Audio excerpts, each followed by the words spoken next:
माँ का दूध एक शिशु के लिए सबसे पौष्टिक आहार माना जाता है, पर आज उसी माँ के दूध में 800% से भी अधिक मात्रा में एंडोसल्फान जैसे विषैले तत्व पाए जा रहे हैं। क्या कारण है कि आज अमृत तुल्य माँ का दूध भी विषैला हो गया है? कारण है हमारा भोजन। ये सभी उन रासायनिक कीटनाशकों का ही असर है जिसका प्रयोग फसलों पर किया जाता है। जरा सोचिए, जब एक कीटनाशक के डिब्बे से भी उसकी गंध 1 साल तक नहीं जाती, तो जो अन्न हम खा रहे हैं उसमें इस जहर की कितनी मात्रा होगी। हमारे भोजन में कीड़े मारने का वही जहर मौजूद है जो कैंसर, हृदय रोग, अस्थमा जैसी घातक बीमारियों का मुख्य कारण तथा प्रतिवर्ष 2 लाख से अधिक लोगों की मृत्यु का जिम्मेदार है। जाने अनजाने में अन्नदाता कहलाने वाला किसान इस महापाप का भागीदार बनता जा रहा है। आदिकाल से इंसान खेती करता आ रहा है, पर उसे कभी रासायनिक कीटनाशक और कृत्रिम खादों की आवश्यकता नहीं पड़ी। आज हम इन खतरनाक जहर का अंधाधुंध उपयोग कर रहे हैं, जिससे न केवल अन्न विषैला बन रहा है, अपितु करोड़ों मित्र कीटक खत्म हो रहे हैं तथा अरबों हेक्टेयर भूमि बंजर हो रही है। और इससे होने वाले प्रदूषण से पर्यावरण का संतुलन भी बिगड़ता जा रहा है। वहीं महंगे बीज, महंगी खाद, महंगे कीटनाशक आदि साधनों के चक्रव्यूह में किसान फंसता जा रहा है। गत 2 दशकों में कर्ज के बोझ ने 3 लाख से भी अधिक किसानों को आत्महत्या का मार्ग अपनाने पर मजबूर कर दिया है। क्या इस महंगी रासायनिक खेती का कोई दूसरा विकल्प नहीं है? विकल्प यही है कि हम फिर से अपनी परंपरागत कृषि की ओर रुख करें। परंपरागत कृषि संस्कृति।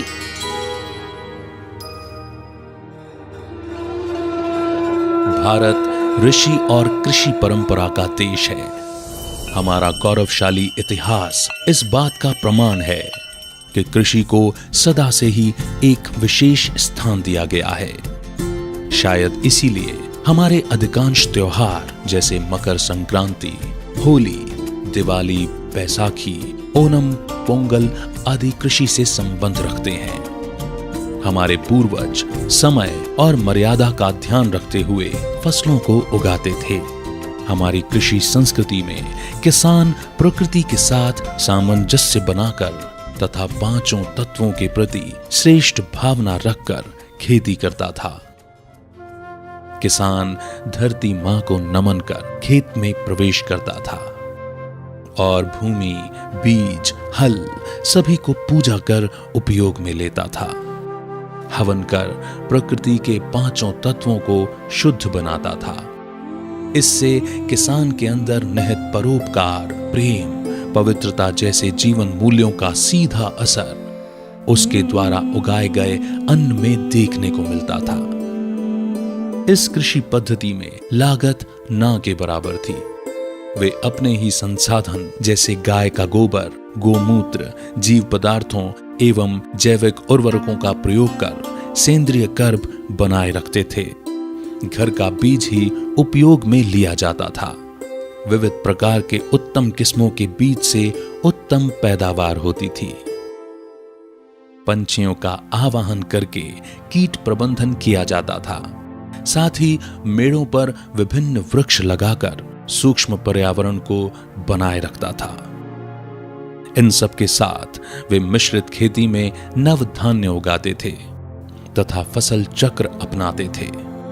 इस तरह किसान सात्विक अन्न उपजाकर खुशहाल था।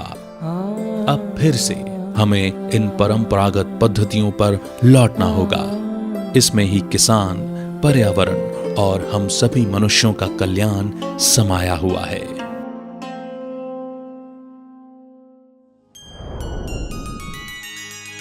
शाश्वत योगिक खेती। परंपरागत कृषि पद्धतियों के साथ भारत के प्राचीन राजयोग ध्यान के समावेश को ही शाश्वत यौगिक खेती कहा जाता है। सकारात्मक चिंतन अर्थात राजयोग ध्यान के माध्यम से कृषि करने से ये निष्कर्ष निकला है कि योगाभ्यास एवं पवित्र भावनाओं की भाषा और प्रभाव पौधे, प्रकृति, जीवाणु, प्राणी जगत, वनस्पति आदि भी पहचानते हैं। उसी प्रभाव के परिणाम स्वरूप फसल की पैदावार, गुणवत्ता और सबसे अधिक तो उत्पादन खर्च में आकर्षक कमी आती है। गीता के 15वें अध्याय के 13वें श्लोक में वर्णित है, गामाविश्य च भूतानि धारयाम्यहमोजसा पौष्णामि चौषधिः सर्वः सोमो भूत्वा रसात्मकः। अर्थात जब धरती में परमात्म शक्ति का समावेश होता है, उस शक्ति का ओज समस्त जीव राशि धारण करती है। फलस्वरूप सभी फसलें अमृत रस से संपन्न रसात्मक बन जाती हैं। छांदोग्य उपनिषद में भी उद्दालक ऋषि आत्मा का वर्णन करते हुए कहते हैं कि वृक्ष जीवात्मा से ओतप्रोत होते हैं और मनुष्यों की भांति सुख दुख की अनुभूति करते हैं। ऐसे ही ऋग्वेद, बृहदारण्यकोपनिषद, पद्म पुराण और मनुस्मृति सहित अन्य ग्रंथों में भी ऐसे संदर्भ मिलते हैं। इससे ये बात स्पष्ट है कि परमात्म शक्ति और हमारी भावनाओं का फसलों पर गहरा असर होता है।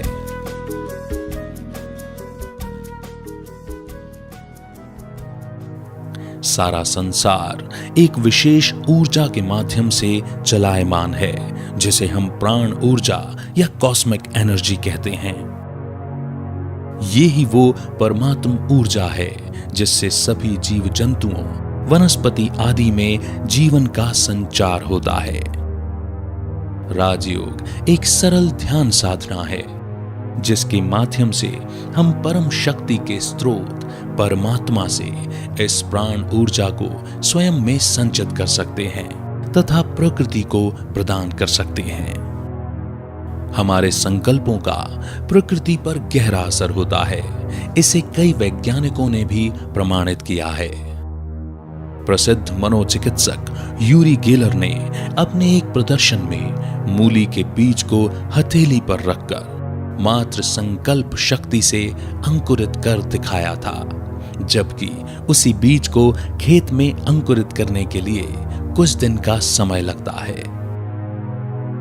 भारत के प्रसिद्ध वैज्ञानिक जगदीश चंद्र बसु ने अपने शोध के माध्यम से यह सिद्ध किया था कि पौधे मनुष्य के विचारों के प्रति काफी संवेदनशील होते हैं तथा जापान के वैज्ञानिक इमांटो मसारू ने जल के ऊपर किए अपने प्रयोग से यह सिद्ध किया है कि हमारे संकल्पों के प्रभाव से जल की संरचना में बड़ा बदलाव आता है। पानी के ग्लास पर अच्छे और बुरे शब्दों को लिखने तथा उन्हें वैसी ही भावना देने मात्र से ही उस जल की बूंदों के क्रिस्टल के आकार की बनावट बदल जाती है। यही सिद्धांत शाश्वत यौगिक खेती का मुख्य आधार है। गत कुछ दशकों से ब्रह्मा कुमारी के साथ जुड़े हुए किसानों ने अपने खेतों में योगाभ्यास की इस पद्धति को अपनाया है, जिससे उन्हें कृषि में काफी लाभ मिला। इससे उनका इस नूतन कृषि पद्धति में विश्वास बढ़ा है। पहले तो हम केमिकल फर्टिलाइजर और दवाइयों का इस्तेमाल करके अनाज का उत्पादन लेते थे, लेकिन अभी 10 साल में हम परमात्मा से शक्तियाँ लेकर उन्हीं शक्तियों को बीज, जमीन और पेड़ पौधों को वाइब्रेट करते हैं और उसी के साथ सेंद्रीय खाद का इस्तेमाल करते हैं और कुछ दवाइयों का घर में ही बनाकर स्प्रे के रूप में कीट कंट्रोल के लिए इस्तेमाल करते हैं। जो केमिकल फर्टिलाइजर डाल से उत्पादन मिलता है उससे ज़्यादा उत्पादन आज हम इस योगी खेती के माध्यम से ले रहे हैं। क्वालिटी में भी बहुत बड़ा फर्क दिखाई दे रहा है, जिसमें प्रोटीन, विटामिन, कैलोरिक वैल्यूज की मात्रा 2 से 5% तक बढ़ गई है। और इसी के साथ जमीन की जो उर्वरक शक्ति है वो भी बढ़ रही है, जिसको ऑर्गेनिक कर्व कहते हैं, वो बढ़ रहा है। जो DWR के डॉक्टर सुभाष गिल थे, उन्होंने कहा कि भाई हम ये सारा डाटा हम लेंगे, आपने सिर्फ योग करना। तो उन्होंने हमारे खेत में आके, करनाल से 18 किलोमीटर पड़ता है, तो खेत में 4 प्लाट बनाए। एक प्लाट बनाया उन्होंने कंट्रोल, जिसमें कोई भी केमिकल फर्टिलाइज़र या कुछ भी जैविक खाद या भगवान की याद कुछ भी नहीं। दूसरा प्लाट बनाया उन्होंने रासायनिक खाद, जैसे आम सारी दुनिया करती है, उसमें केमिकल भी, फर्टिलाइज़र भी, स्प्रे भी, सब कुछ। तीसरा प्लाट बनाया उन्होंने जैविक का, जिसमें भाई गोबर की खाद या देसी गाय के गौमूत्र से जो भी होता है वो प्लाट बनाया। और चौथा प्लाट बनाया उन्होंने, भाई चीज़ तो सभी सेम रहेंगी, एक दिन बाई, एक दिन पानी, एक जैसा बीज, एक जैसा समय, एक जैसे काम करने वाले। लेकिन ये चौथा बनाया उन्होंने जैविक प्लस यौगिक। यौगिक माना कि परमात्मा की याद में खेती करना। तो उसमें रिजल्ट ये हुआ कि जो केमिकल का फसल निकली उससे भी ज़्यादा इसमें यौगिक खेती की निकली। और जो जैविक की और यौगिक की खेती थी, बिल्कुल एक दिन एक बराबर, खाद भी बीज भी, वो जैविक से वो देखने में भी अच्छी लग रही थी, उससे ज़्यादा निकली। और जब उनने DWR में साइंटिस्टों ने लैब में जाके उसकी मोटाई, उसकी लंबाई, उसका सब एनालिसिस करके देखा, तो उन्होंने बताया कि भाई इसमें पौष्टिकता और गुणवत्ता बहुत बढ़िया है जो प्लाट किया था। यौगिक खेती के बारे में सारी बातें सुनने के बाद वहाँ के जो जोनल ऑफिसर थे एग्रीकल्चर डिपार्टमेंट के, तो उन्होंने मुझसे पूछा कि ऐसे कभी हो सकता है क्या कि सिर्फ हम मन से शुभ संकल्प इन पेड़ पौधों के ऊपर डालें और अच्छा उत्पादन हो, ये कभी नहीं हो सकता। तो हमने कहा कि हमने ये करके देखा है। तो बोले कि अच्छा ठीक है, क्या आप हमारे प्लॉट पे आकर हमको ये करके दिखा सकते हैं। हमने वो प्लॉट देखा और फिर दूसरे दिन हमारा जो मेडिटेशन जिनको आता है, ऐसे कुछ स्टूडेंट्स वहाँ पर ले गए और उनको इस खेती के बारे में जानकारी दी। उस प्लॉट के साथ अच्छी अच्छी बातें, माना पॉजिटिव थिंकिंग और बहुत अच्छे संकल्प उस खेती को हम देते थे। तो पूरी जब वो खेती तैयार हो गई, जब काटने का टाइम आया, तो 15 दिन पहले वो जो जोनल ऑफिसर थे तो बोलने लगे कि चलो हम देखते हैं कैसे पूरी खेती बनी है। तो पूरे 4000 स्क्वायर मीटर में हम दोनों भी घूमे वहाँ पर, और इस प्लॉट के पास आने के बाद वो बोले कि देखो आपकी खेती कैसे दिखती है। तो हमने देखा कि सचमुच इस खेती में थोड़ा सा उत्पादन कम दिखाई दे रहा था और उनके पूरे प्लॉट के ऊपर ज़्यादा धान दिखाई दे रहा था। लेकिन 15 दिन के बाद जब ये खेती कटी और जब उन्होंने उसका वज़न किया, तो उन्होंने ये पाया कि उनकी पूरी खेती में 1 स्क्वायर मीटर में उनको मिला 500 ग्राम, और इस प्लॉट के ऊपर, ब्रह्मा कुमारी के प्लॉट के ऊपर, उनको मिला 700 ग्राम।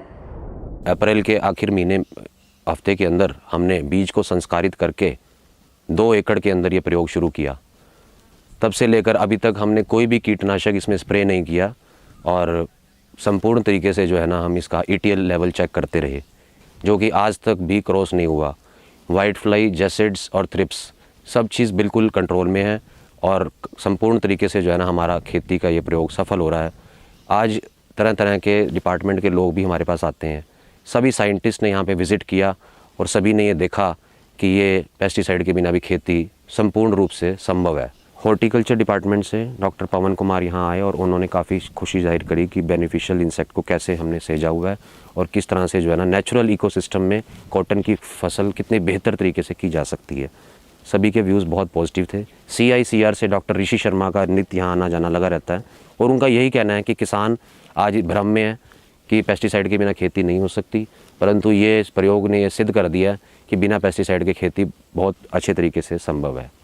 और आसपास आप देख सकते हैं कि जहाँ भी पेस्टिसाइड का स्प्रे हुआ है वहाँ इतना पेस्ट कंट्रोल में नहीं है जितना कि हमारे खेत में है। हमेशा मैं जब भी खेत में आता हूँ तो मुझे ऐसा लगता है कि ये बच्चे हैं हमारे, ये पौधे नहीं हैं, ये हमारे बच्चे हैं। एक ख़ास रिश्ता मेरा इनके साथ है, एक बातचीत है। संकल्प करते हैं कि फसल इतना अच्छा आ रहा है, उसकी हाइट है, उसके तेज है। अभी 7 बरस हो गए, हमारी हर फसल में हमें सफलता मिल रही है। हमारे जो भी सब्जियां या हो, कोई हमारा प्रोडक्शन हो, हमारे बेचने की कोई भी प्रॉब्लम नहीं आ रही। जो घर मिलते हैं वो देखने में इतना तेज होता है कि वो देख के ही सब खुश होते हैं। वो बाजार में जाना नहीं पड़ता, वो वहाँ से ले जाते हैं। मार्केट में जाना पड़ता है तो भी 10-15 मिनट में सब सब्जियाँ खलास होती है। वो राह देखते हैं कब आया, वो सब्जियाँ कैसे मिली। वहाँ टोंक से 30 किलोमीटर दूर एक देवड़ावास शाश्वत योगी खेती फार्म प्रोजेक्ट रूप में वहाँ किया जा रहा है और उसके 1 साल के परिणाम बहुत सुंदर आए हैं। पहले वहाँ रसायन खाद द्वारा, रसायन कीट औषधि द्वारा ये किया जा रही थी खेती, तो वहाँ पर हमने जब किया तो इसके बहुत सुंदर तरीके अनुभव हमें मिले। खास बात इसमें कम खर्चा है, अधिक उत्पादन है, पौष्टिक उत्पादन है। फल जहाँ हम बेचते हैं तो फल मंडी में सबसे ज़्यादा भाव हमारा जाता है और वो शाश्वत योगी खेती के नाम से फेमस हो गया है कि भाई ये शाश्वत योगी खेती फार्म से आया है।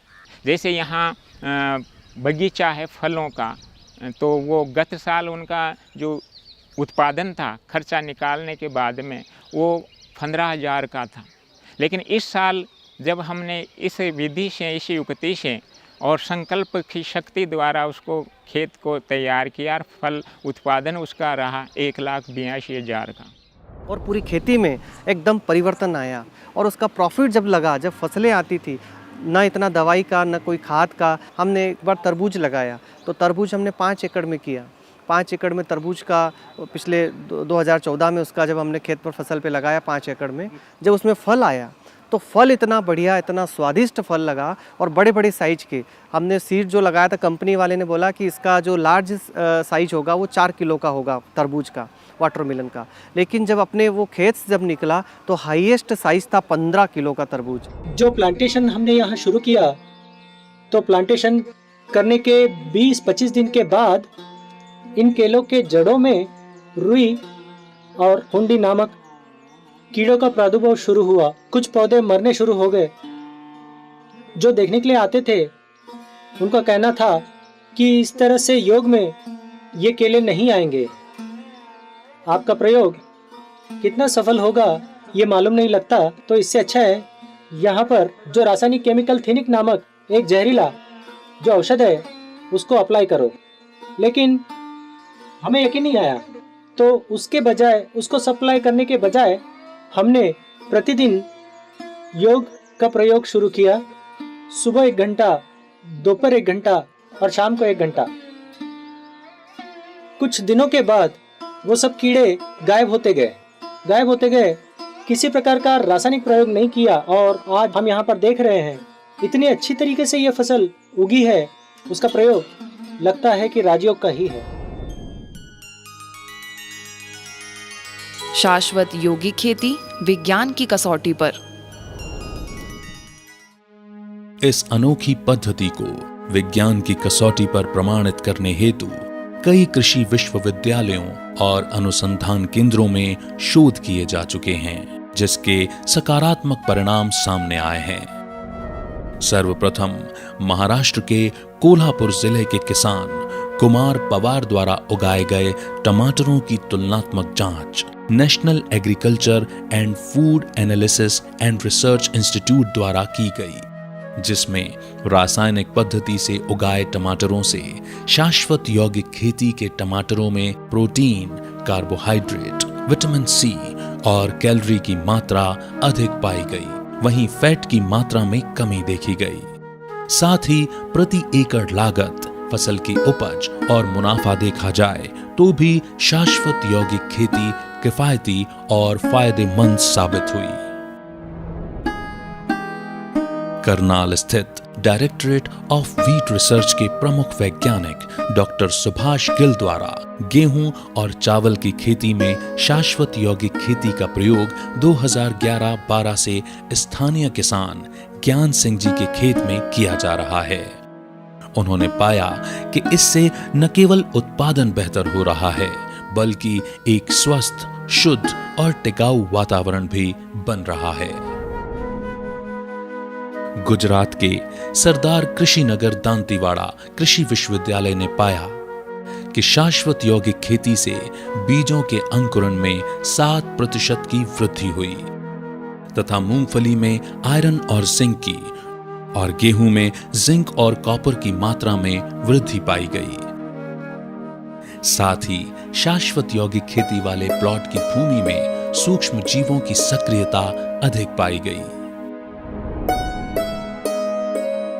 उत्तराखंड के गोविंद वल्लभ पंत कृषि विश्वविद्यालय एवं प्रौद्योगिकी ने पाया कि राजयोग से उपचारित बीजों में अन्य तकनीकों से उपचारित बीजों के मुकाबले जड़ों की लंबाई, तनों की लंबाई, growth vigour index, alpha amylase enzyme activity और डीहाइड्रोजनाइज एंजाइम एक्टिविटी में बढ़ोतरी होती है।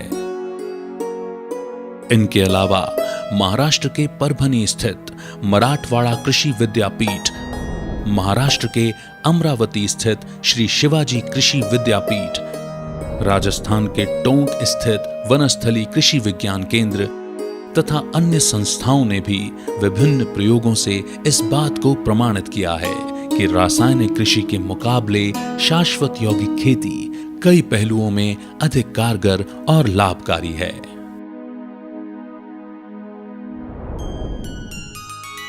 शाश्वत यौगिक खेती करने की विधि। आइए अब हम संक्षिप्त में देखते हैं कि किस प्रकार से हम शाश्वत यौगिक खेती पद्धति से खेती कर सकते हैं। भूमि संस्कार। भूमि की उर्वरा शक्ति बढ़ाने हेतु पंचगव्य, जीवामृत, गोबर खाद, हरी खाद, कंपोस्ट खाद इत्यादि का उपयोग करें। साथ ही ध्यान में बैठकर परमात्म शक्तियों को जमीन पर केंद्रित करें तथा संकल्प करें कि भूमि शक्तिशाली हो रही है तथा उसमें जीवाणु सक्रिय हो रहे हैं। बीज संस्कार। बुआई से पूर्व बीजों को परमात्म शक्ति देते हुए संकल्प करें कि बीजों की अंकुरण क्षमता बढ़ रही है तथा इन बीजों से निरोगी और शक्तिशाली पौधों की उत्पत्ति होगी। इसके बाद इन बीजों को बीजामृत से उपचारित करके जमीन में बोएं। जल संस्कार। जब भी खेत में पानी छोड़ें तब ध्यान अभ्यास में संकल्प करें कि पानी की हर एक बूंद ऊर्जावान हो गई है तथा फसल की बढ़त में सहयोग दे रही है। फसल संरक्षण। फसल संरक्षण के लिए दशपर्णी अर्क और नीम अर्क जैसी प्राकृतिक दवाइयों का उपयोग करें तथा योगाभ्यास में यही श्रेष्ठ संकल्प करें कि परमात्म ऊर्जा का शक्तिशाली कवच फसल को सुरक्षित कर रहा है, जिससे फसल को नुकसान पहुंचाने वाले कीट समीप नहीं आ रहे हैं तथा फसल शक्तिशाली बन रही है। कर्म योग। दिन भर खेतों में कार्य करते समय मन में अच्छे विचारों को प्रवाहित करें तथा पौधों के साथ प्रेम से बातें करें। इसी के साथ प्रभात के समय तथा संध्या काल के समय विशेष ध्यान अभ्यास करें तथा फसल को प्राण ऊर्जा प्रवाहित करते रहें। आभार। खेती से अनाज निकालने के पहले प्रकृति, जमीन और परमात्मा को धन्यवाद देकर आभार अवश्य व्यक्त करें। फिर पौधों की स्वीकृति लेकर फसल की कटाई करें। शाश्वत यौगिक खेती अपनाने वाले कृषकों ने न केवल कृषि में लाभ पाया है, परंतु उन्होंने जीवन में चारित्रिक उत्थान भी हुआ है। जहां राजयोग के निरंतर अभ्यास से किसानों के जीवन में क्रोध, हिंसा जैसे बुरे संस्कारों का ह्रास हुआ है, वहीं अनेक किसान जो शराब, सिगरेट और जुए जैसे व्यसनों के अधीन थे, आज वे निर्व्यसनी जीवन जी रहे हैं। साथ ही राजयोग से किसानों में आत्मविश्वास, दृढ़ता और मनोबल जैसे नैतिक गुणों की भी बढ़ोतरी हुई है, जो उन्हें विपरीत परिस्थितियों का सामना करने का सामर्थ्य देता है। इससे अनेक किसान परिवार एक सुखी जीवन जी रहे हैं। शाश्वत यौगिक खेती आज प्रजापिता ब्रह्मा कुमारी ईश्वरीय विश्वविद्यालय का मुख्य मिशन बन चुका है। ये एक आध्यात्मिक शैक्षणिक संस्था है जो पिछले 8 दशकों से मानवता की सेवा में निरंतर प्रयासरत है। संस्था द्वारा समाज के विभिन्न वर्गों की सेवा के लिए राजयोग एजुकेशन एंड रिसर्च फाउंडेशन के अंतर्गत 20 प्रभाग बनाए गए हैं। उन्हीं में से एक प्रभाग है कृषि एवं ग्राम विकास प्रभाग। इस प्रभाग द्वारा ग्रामीण उत्थान हेतु अनेक कार्यक्रम और परियोजनाएं निरंतर आयोजित किए जाते हैं। शाश्वत यौगिक खेती इनमें से एक है। अब ये मिशन भारतीय सीमा को पार कर विदेशों में भी अपनी जगह बना चुका है। Italy, America, Greece, Mauritius, Nepal आदि देशों में भी किसान इस पद्धति का प्रयोग अपनी खेती में कर रहे हैं। किसानों के हित में किए जा रहे इस भागीरथ प्रयास में आपके भी सहयोग की उंगली अपेक्षित है। रासायनिक कृषि आज संपूर्ण पर्यावरण और मानव जाति के लिए अभिशाप बनती जा रही है। अतः किसान भाइयों, मानवता को और खतरे में मत डालो।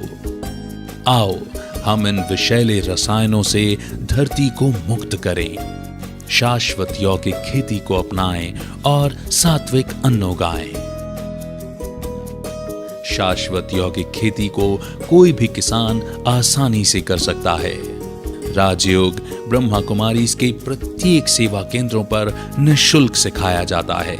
आपका भी इस अनमोल विद्या को सीखने हेतु हार्दिक स्वागत है। ओम शांति।